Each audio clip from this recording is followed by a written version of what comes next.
অভিশপ্ত পুতুল, কালো জাদুতে ব্যবহৃত বস্তু ও নানান অতিপ্রাকৃত জিনিসপত্র নিয়ে লন্ডনের ওয়াটারলুতে শুরু হয়েছে এক রহস্যময় প্রদর্শনী, ডার্ক সিক্রেট এক্সিবিশন।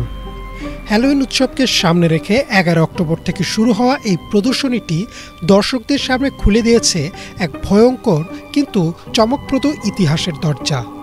কালো জাদুবিদ্যা, অতিপ্রাকৃত বিশ্বাস, ধর্মীয় রীতি আর প্রতারণার গল্প সবকিছু নিয়ে সাজানো এই প্রদর্শনী চলছে পুরো 27টি কক্ষে, যেখানে প্রদর্শিত হচ্ছে 1000-এরও বেশি রহস্যময় জিনিস।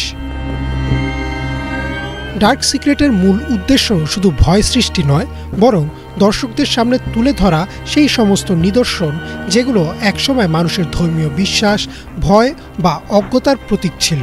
প্রদর্শনীর অন্যতম কিউরেটর এবং ফরেনসিক অ্যানথ্রোপোলজিস্ট ম্যাটেও বরিনি জানিয়েছেন, তার কাজ ছিল এই বস্তুগুলোর সাংস্কৃতিক ও মানবিক অর্থ বিশ্লেষণ করা।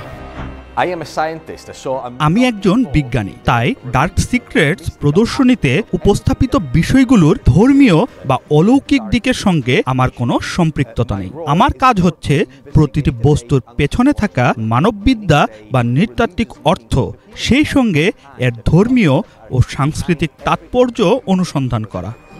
প্রদর্শনীর অন্যতম আকর্ষণ হচ্ছে ইউরোপের সবচেয়ে বড় অভিশপ্ত পুতুলের সংগ্রহ। পুরিন শহর থেকে আনা এই পুতুলগুলো সম্পর্কে আয়োজকদের দাবি, অনেকেই এদের অভিশপ্ত বলে বিশ্বাস করেন।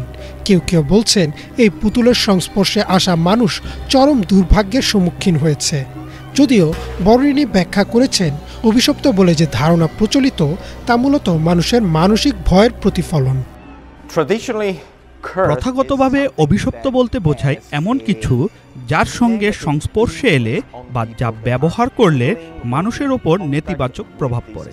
এই প্রদর্শনীতে আমি বিশ্বাস করি জনসাধারণের সামনে উপস্থাপিত সবচেয়ে বড় অভিশপ্ত পুতুলের সংগ্রহটি এখানেই রয়েছে।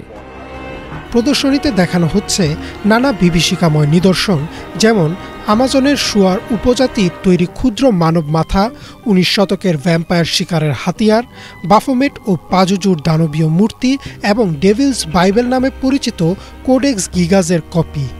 এছাড়া প্রদর্শনীতে দর্শকদের প্রতারণার ইতিহাসও দেখানো হচ্ছে, কিভাবে আত্মার সঙ্গে কথা বলার ভান করে মানুষদের ঠকানো হতো, সেটি এখানে বাস্তব উদাহরণসহ দেখানো হয়েছে। এক্সিবিশনে রয়েছে 2 মাথাওয়ালা শেয়াল, নকল পরীর কঙ্কাল, এমনকি 1960-এর দশকের বিখ্যাত মার্কিন গিটারিস্ট জিমি হেন্ড্রিক্সের জ্যাকেট। বরবিনির ভাষায় এটি অনেক দর্শকের কাছে সবচেয়ে আকর্ষণীয় একটি আইটেম, কারণ এটি 27 ক্লাব নামে পরিচিত সেই রহস্যময় গোষ্ঠীর প্রতীক, যেখানে অনেক বিখ্যাত সঙ্গীত শিল্পী 27 বছর বয়সেই মারা গেছেন। প্রদর্শনীতে হ্যালোউইন উৎসবের ইতিহাস নিয়ে আলাদা একটি রুম রয়েছে। বরিনি জানিয়েছেন, হ্যালোউইন আসলে এক গোপন ধর্মীয় উৎসব ছিল, যা সময়ের সঙ্গে রূপান্তরিত হয়ে এখন বাণিজ্যিক উৎসবে পরিণত হয়েছে। ব্রিটিশ ড্রুইডদের খোদাই করা মনোলিথ, প্লেগ ডক্টরদের মুখোশ সবকিছু মিলিয়ে এই প্রদর্শনী যেন একসাথে অতীতের ভয়, বিশ্বাস এবং কল্পনার ইতিহাসকে বর্তমানের চোখে পুনর্নির্মাণ করছে। বিবিসিতে প্রকাশিত একটি প্রতিবেদনে বলা হয়েছে, এই প্রদর্শনী কেবল ভয়ের জাদুঘর নয়, এটি আসলে মানবজাতির কুসংস্কার, বিজ্ঞান ও শিল্পের সংমিশ্রণ। রয়টার্সে প্রকাশিত তথ্য অনুযায়ী ডার্ক সিক্রেট এক্সিবিশন দর্শকদের জন্য এমন এক অভিজ্ঞতা তৈরি করছে যেখানে বাস্তব আর অলৌকিকতার সীমারেখা মুছে যাচ্ছে। কারো কাছে এটি বিনোদন, আবার কারো কাছে অতীতের অন্ধকার ইতিহাসের এক মর্মস্পর্শী পুনর্জাগরণ। ইমরান মাহমুদ, বাংলাভিশন।